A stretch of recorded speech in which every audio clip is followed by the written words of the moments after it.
Hello guys, સ્વાગત છે તમારું મારા એક નવા મિની બ્લોગમાં. અને આજે આપણે જવાનું છે કોડીનાર. અને જો ધારા પણ તૈયાર થઈ ગઈ, કેમ કે એને પણ આવવાનું છે. અને હીર તો મોટા મોટા ડગલા ભરીને હાલવા, કેમ કે એને તો ગરમ લેવાનું છે. અને હું પણ મોટા મોટા ડગલા ભરીને જલ્દીથી ચાલવા લાગ્યો રિક્ષા સ્ટેશને. અને આપણી ગાડી થોડીક બીમાર છે, એટલે આપણે જવાનું છે રિક્ષામાં. મને મળી ગઈ રિક્ષા અને અમે એમાં બેસી ગયા. પછી રિક્ષામાં તો મને મારા મિત્રો મળી ગયા, એટલે એમને પણ કોડીનાર જ જવાનું હતું.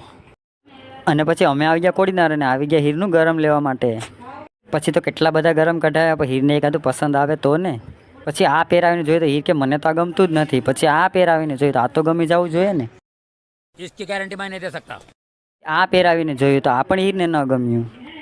અને ફાઇનલી આ પસંદ આવી ગયો, એટલે આ અમે ખરીદી લીધું. અને પછી અમે આવી ગયા કાજુ બદામ લેવા. એટલે તમને અમે ઠંડી એટલે અડદિયામાં નાખ્યો. નહીં ના, હીરને ધારાને કોરા કોરા ખાવા માટે.